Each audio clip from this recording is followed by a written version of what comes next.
so on Thursday here, we're picking them back up with slide number 3.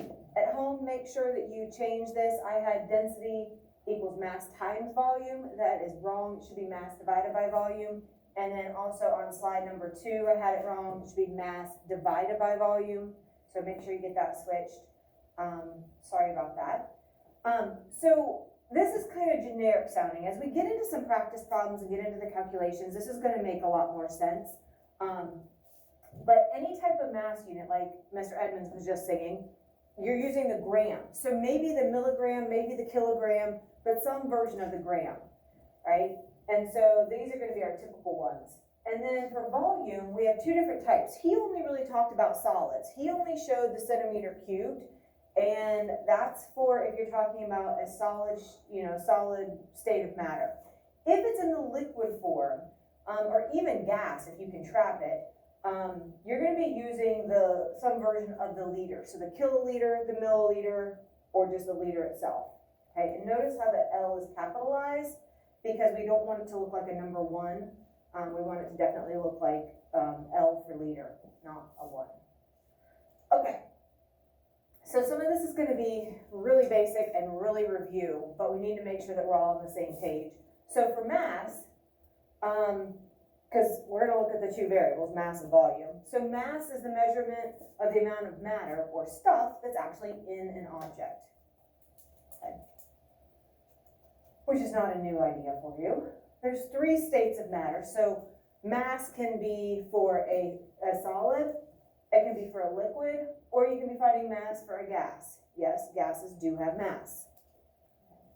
Usually not as much of a mass as the solid or the liquid, but that's okay. And you can see the different states of matter here. So we have actually 2 kind of subunits with classification of matter. The first one we're on right now, and that's density. The second one, I ended up separating out of classification of matter a few years ago because it made the unit just so huge. So I separated states of matter, and it's its own separate unit as well, just like density is. So classification of matter is such a big topic that it just made things too huge, like the unit drug on forever. So I went ahead and density is separate and states of matter are separate. So just understand that deciding what state of matter something something is in, is a huge way of categorizing or classifying something. So, a lot of times, that's kind of like a go-to thing that we use. Is it a solid, a liquid, or a gas? So obviously that's a way to classify, right?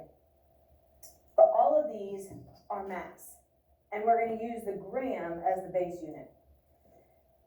Okay, so we might use a kilogram, because remember the prefix kilo, if you remember from last year, means 1,000. And so it means you have 1,000 grams. And so remember, one single M&M was a gram. So having 1,000 M&Ms was like having a kilogram of M&Ms.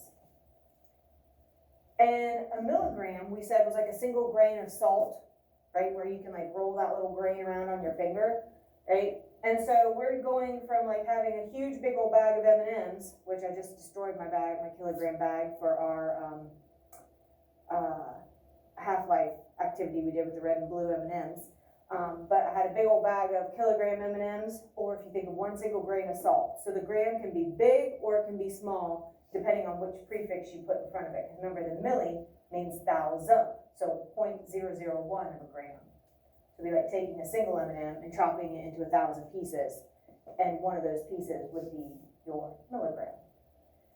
Just to give you a quick little refresher from last year. Now, volume is a little bit more in depth.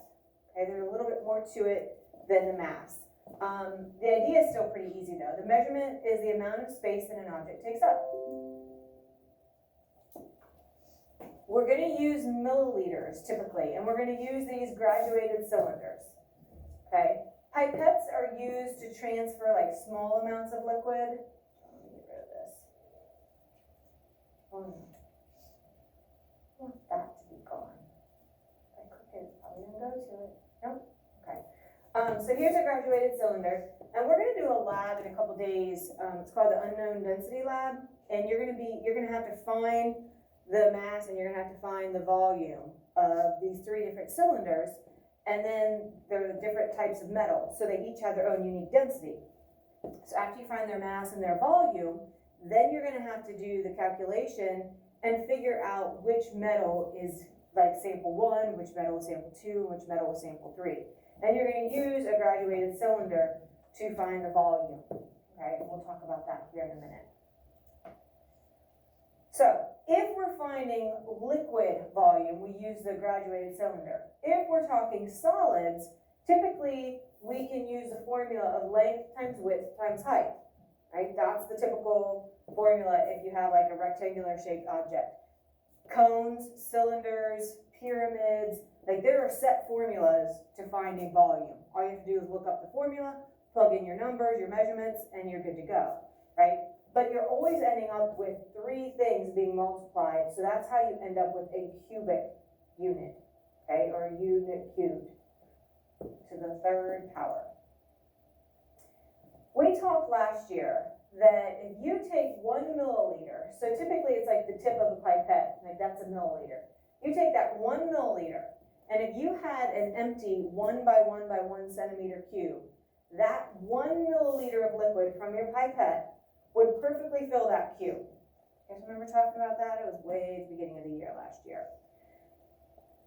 If you, and this makes it really easy, because if you're using something liquid, you can instantly transfer it to solid units if you need to. And that's going to become really helpful when we talk about displacement here in just a second. Right? So when you're dealing with liquids, it's the milliliter. If you're dealing with something that's solid, you're using the centimeter cubed, or possibly the meter cubed, maybe the kilometer cubed, some version of length cubed. Okay? But typically for us, it's going to be the centimeter. Right? And so here for your formula, you have length times width times height. And if you have those measurements, all you have to do is multiply all 3 of them.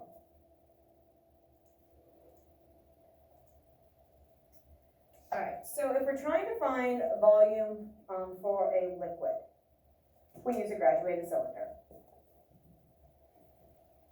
And we practiced and learned how to do that last year. We didn't do a review of using graduated cylinders and that equipment this year, so before we get to the lab, we'll do a quick refresher to make sure that everybody's good with reading the graduated cylinder for volume and then reading the triple B balance for finding mass. Base unit's the liter, but most of our graduated cylinders are in milliliters. And it's right there on you can see, on the graduated cylinder somewhere, it'll have milliliter, so you know exactly what the units are. Okay, so we can use a small version of the liter, like the milliliter, which is what we typically will use. Or, and we wouldn't be using a graduated cylinder for a kiloliter, but if you have volume, it could possibly give in a kiloliter.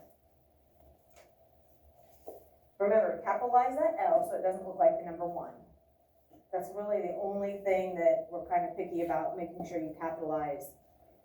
The others, it can be capitalized or lowercase, kind of whatever you want to do. Now, for solids, those regularly shaped objects have formulas. So for like a rectangular square, or a pyramid, or a cylinder, they all have their own formulas. All you have to do is look them up. And then you just use your measurements. So the base unit, we're going to use some version of the meter, abbreviation M. Small version of it could be the millimeter, or the big version of it could be the kilometer. You're seeing a little bit of a pattern here probably. And we're always going to cube it, or raise it to the 3rd power. So the meter cubed, the kilometer cubed, the centimeter cubed. And if you look at the rectangle formula, length times width times height, you're taking a centimeter times a centimeter times a centimeter. You're multiplying 3 centimeters together. So that's how it ends up being a cubed unit. For area, the formula is length times width. Those units are just squared because you're only multiplying 2 length units together. Okay, so it's a brand new unit when you're talking like the centimeter cubed or the meter cubed. It's not just a centimeter anymore, right? And so that's really important. It becomes a brand new unit. And it's cubed because you multiply the unit lengths, or the length units 3 times. think I told you last year, I was, I don't know, like I was in college and it just hit me like one time, why in the world it was cubed. Like it never occurred to me, nobody ever explained that it's because you're multiplying a length times a length times a length. And so it's 3 length units. I just thought, hey, it's the unit, and I remembered what it was, so I didn't really think to worry about it. And then it just hit me one day, I was like, oh my gosh, it's cubed because you multiplied 3 things together, right? And then I thought about area, and I was like, oh my gosh, you only multiplied 2 things, that's why it's only squared. So once I remember, like thought of it that way, then I didn't really even have to think about, okay, is it squared, is it cubed, what is it? It just logically made sense. So it's one of those things where if you could just kind of think about it logically, then it keeps you from having to memorize extra stuff. And we know when you memorize stuff, then it can leave you, right? It's easy to memorize something for a vocab quiz or spelling test, and then it's gone, right? So if you can think about it logically, that usually can stay with you. Okay, the problem with this, not everything is a regular shape. I don't have a formula for the shape of this funky mouse, right? I don't have formulas for weird shaped rocks or, you know, anything that's odd shaped, like a stapler. I don't have a formula for that, right? So there has to be another way. And this is what Bill Nye was talking about a lot when he was talking about the water displacement and talking about the different boats and how he took the shape of the bottom of the boat, the hull, and then filled the water up with that, you know, that cast, right? And all of that water kept equaling the amount of water that got pushed out by the size of that boat, you know, pushing into the water. That is called water displacement. The water gets displaced or placed somewhere else, right? So this idea is going to be helpful as we look at these irregularly shaped objects, since there's no formula for them. So we use this water displacement idea. And like here they have a rock, okay? So you have a graduated cylinder, it has a set volume. So you read the initial volume, you put the weird shaped object in, and this is what you guys are going to do with the metal cylinders that we're going to use. You're going to gently slide it in so we don't slam it in and the metal break the glass. You're going to just drop it in gently, kind of tilting the graduated cylinder and letting the metal cylinder slide in. And then the amount that the water raised is a new volume now. So you take the initial volume, subtract it from your final volume. The difference in the volume was caused by the rock, okay? This is a picture of Archimedes. And Bill Nye, he talked about that yesterday as well. So his king, and I can't remember the king's name, I'm really bad with names, but his king had commissioned a goldsmith to make him a crown. So the king gave the goldsmith the crown, or excuse me, the gold, and told him to use that gold to make him a crown. So he got the crown and it was beautiful, but he got wondering, it kind of was a lighter color than the gold. He kind of got curious, did he use all the gold or did he keep some of it, right? Because he paid him, but you know, he was supposed to use all the gold that he gave him to create the crown.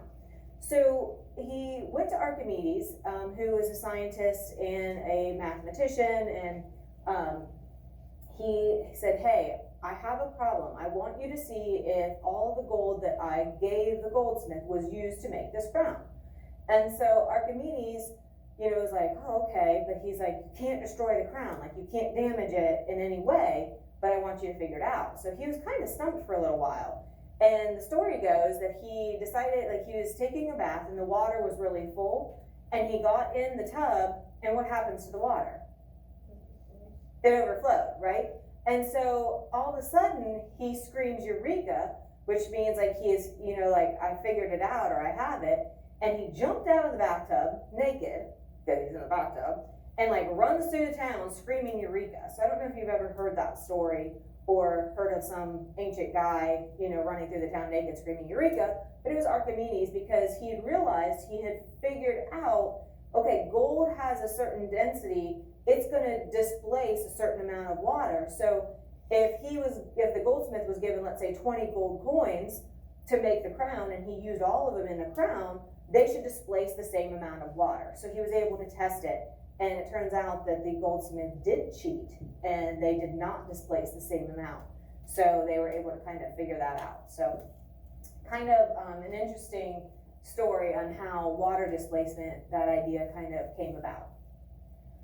So, lucky for us, he did this because there are a lot of really weird shaped objects that we can find the volume by doing this, right?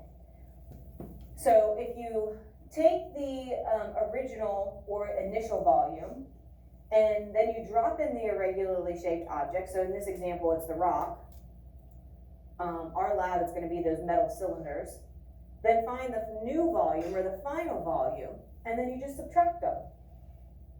The difference in the volume is created by the object that you dropped into the cylinder, the graduated cylinder. So this is going to be a great way for you to find the volume of the metal cylinders that we'll use.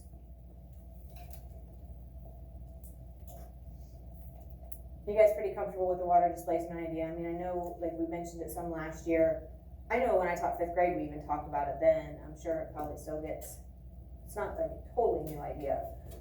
This one's kind of hard to see. You're like right here initially, and they're saying that's 17.1, and then they drop in, kind of looks like a hunk of gold, and it raised to 19.8. So you subtract those, and you know that the volume of the object is 2.8, or excuse me, 2.7, because that's the difference when you subtract those. And they gave you the mass, so now that you have the mass that was given, and you figured out the volume, you can do simple division, and you can find the density of that object. Okay, now, let's kind of take a look at what density means, like to make sure you actually understand the concept of it. Kind of have the details of it, but let's see. So it says, what do you think would have the greater volume? Kilogram of feathers or a kilogram of rocks? So think volume, the amount of space that an object is taking up. What do you think? I think the rocks. Okay, so you think that the rock would take a bigger volume? Okay, anybody agree, disagree? Have a different thought? You guys asleep again? Okay, I accepted yesterday, but not today too. What do you think? Okay, but we're talking volume. I agree for mass. Did everybody hear? She said that they would be the same because they're each a kilogram. I agree. Mass would be equal, because it's kind of a trick question, right? But if we're talking volume, remember volume is the amount of space that something takes up. So is it going to take more space to have a whole kilogram of feathers or just a kilogram of rocks? Everybody agree with Miguel? Maybe feathers, because you have more of them to equal a kilogram. Okay, so think about it. To equal a kilogram, you're going to have so many feathers, right? They're going to take up a huge amount of space because you need so many of them.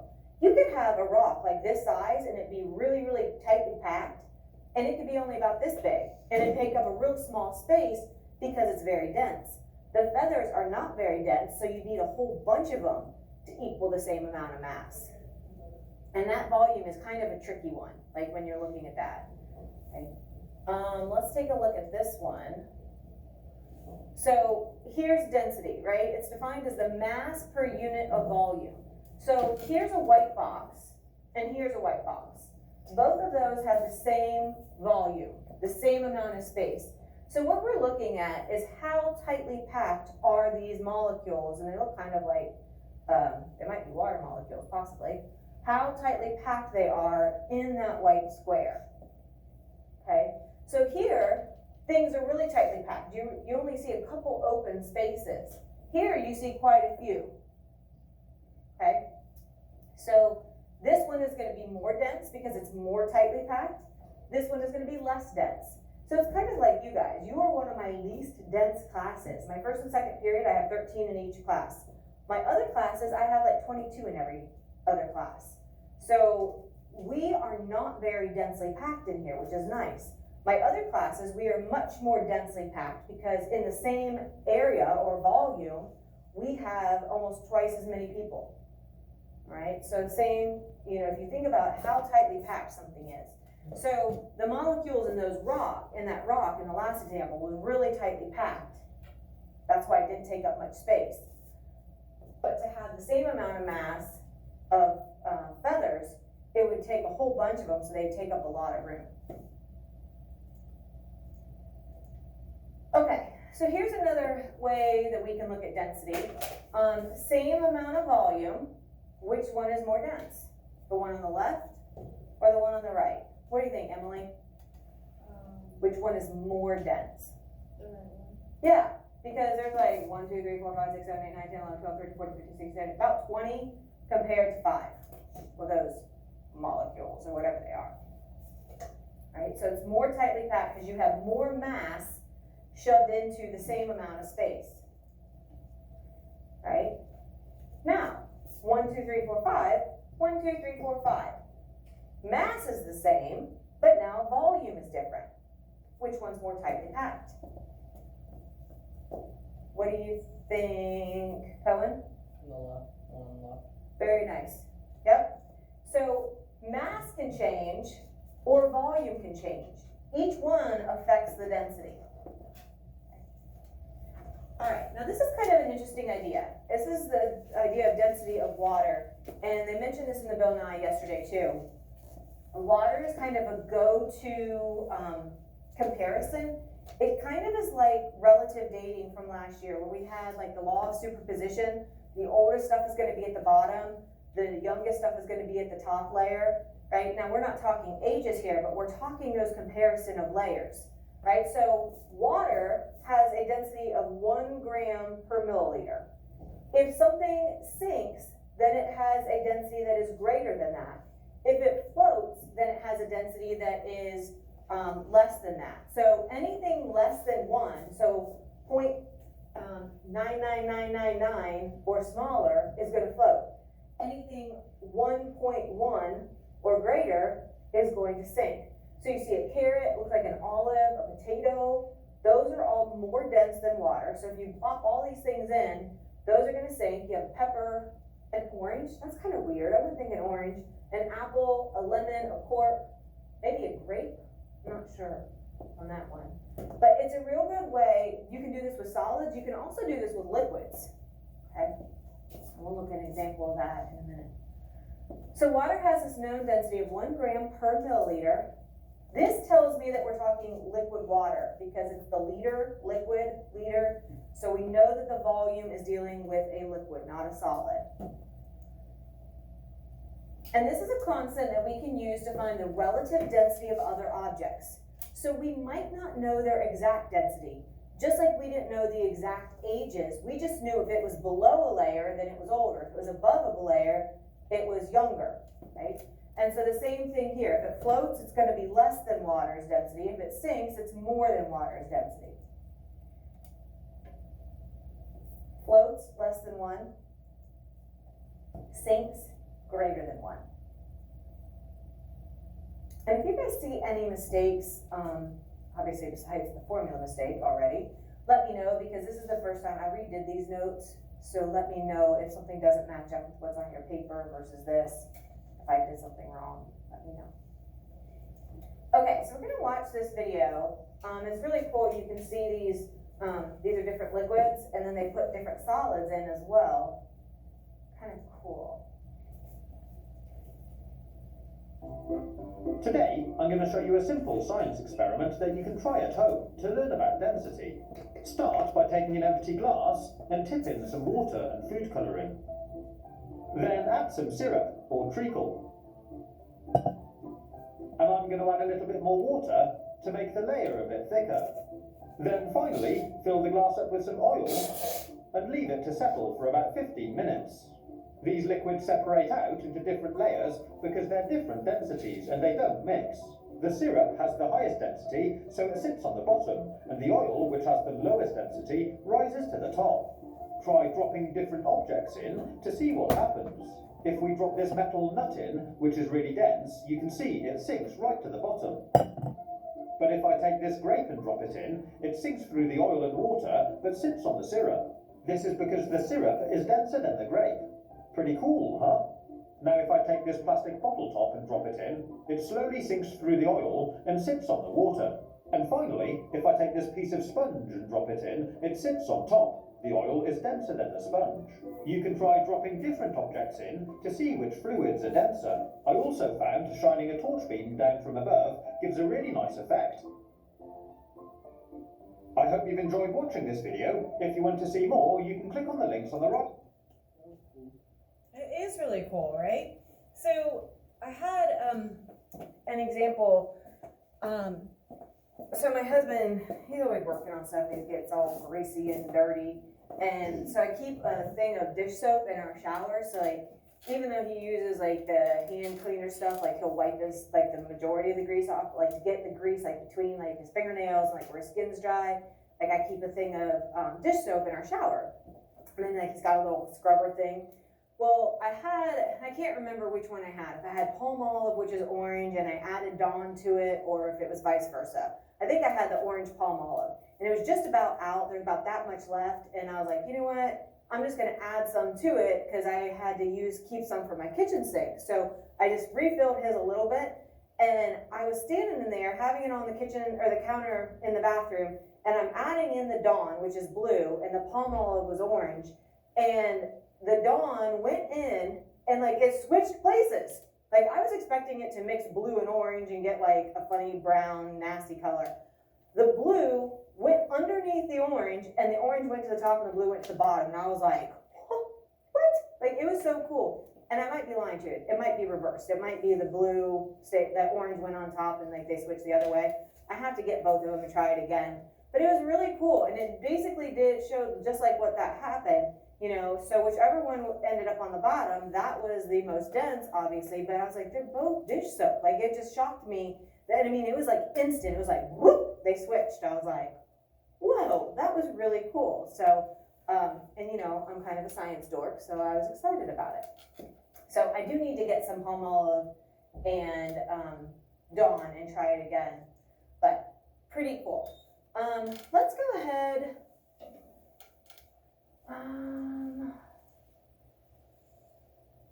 Yeah, okay. So we have to be able to find the variables in the equation. So if we're like just doing calculations, the numbers are going to be given to you.